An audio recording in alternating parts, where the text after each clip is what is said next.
But you mentioned your dad. So your dad's been a high school coach for a long time. So you got to see him model kids, and you got to see how he coaches. So what do you think if you were going to build a wrestling room? What type of coach would you be looking for? Like, because I know some people, and we've had it in youth. We've had our first couple years in youth. We've had coaches that were hard nosed. We want to be physical. We want to be mean. We want to shoot through your face, and we want to pin everybody. And then this last year we had Boo Dryden and then Hmm. Jadale Whitlock, and they're great coaches. They're more not in your face. Hey, we're going to wrestle. Hmm. We're more technical wise. We're going to teach. We're going to learn. Blah blah. Which both styles we were very successful with, but it's like so. What style or what type of coach would you be looking for if you were if let's say you were an AD and you were going to make and hire to build your wrestling room in your program? What kind of type of coach would you be looking for? First of all, you guys got a good thing going in Wyandotte, America with Boo and J Dale over there. That was Yep. two good gets, man.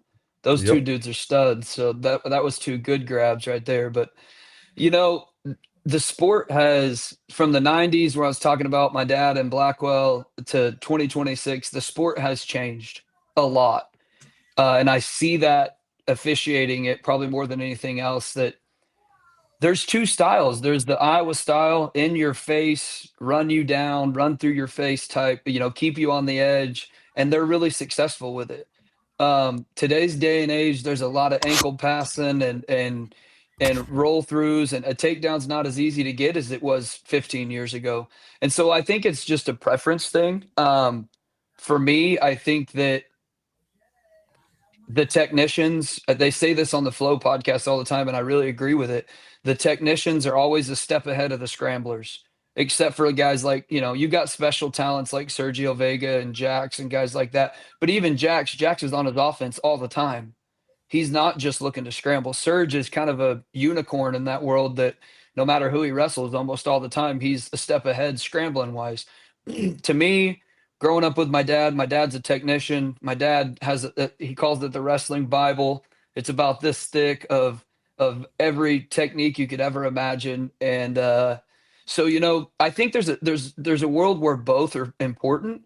To me, it's about relationships because as a wrestling coach, it's no secret that, the tides are shifting a little bit, but historically, wrestlers are always some of the ornery kids. They're the kids that you go pull out of Yep. the hallway, that you go get them out of detention or ISS or whatever and say, hey, come down here and we'll teach you how to fight legally. It's an organized fight.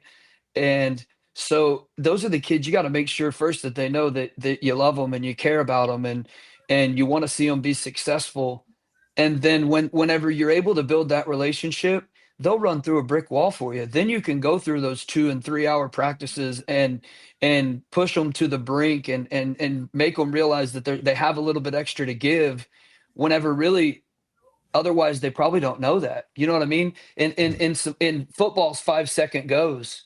Basketball is a sport that takes a ton of conditioning because it's a ton of running, but you run down, you run a play, you run back down, you run a play. Wrestling, man, is 2 straight minutes in your face. In your You get face, about nonstop. yeah, you get a 10-second break and it's right back at it for 2 more minutes. So it's a sport where like conditioning is vital. And to get to that conditioning, you got to push dudes in the room past their limits. And you're not going to get dudes to go to that point if they don't know you care about them, if there's not a personal relationship there. And so, really, to answer your question, that was kind of a roundabout way of answering that question. But you, to have a successful program, you need both.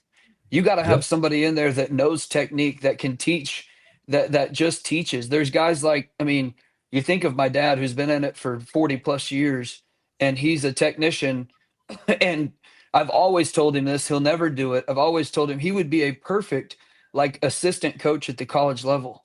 Because a lot of times you see these college programs, they have a guy that teaches technique and they have a guy that's the dude that's in your face beating the crap out of you during live and pushing you to your limits. And you have to have both. So if you were just hiring one looking for a head coach, I would say you probably need somebody that's a technician at least, because without technique, I mean, I can teach you Anybody can come in. You can take a strength and conditioning coach, put them in a wrestling room, and get guys in shape. But if they don't know how to wrestle, how good can you be? You can't be good if you don't know how to wrestle. No, I and you touched on it, building relationships. Once you get that relationship build, they will run through a wall. And I've lived that with it's just fifth grade football, fourth grade football, but I've lived that with some of these boys that they were kind of pushed off like, oh, you're nothing. But it's I built relationships with them partly because my boys are the same age, and the amazing things that these kids will do once they trust you, Hmm. once they know that you believe in them, they start believing in themselves. And well, head coach is going to be there no matter what, blah blah blah. Then you can be stern with them. Then you can rip their butt. But it's amazing what you see out of kids. And I think that's one thing that your dad was really good at, from what I've heard, is that he would take those rough around the edges kids, but he would build the relationships, and next thing you know, they're winning state title, they're placing that state and stuff like that. Hmm. But yeah, I think that's important to relate. But that's I love your answer. But you need both, and that's why, like you said, a lot of times you'll see the technician, and then you'll see one be the butthead. I mean, the mean guy. Hmm. But Yeah. that's what you need.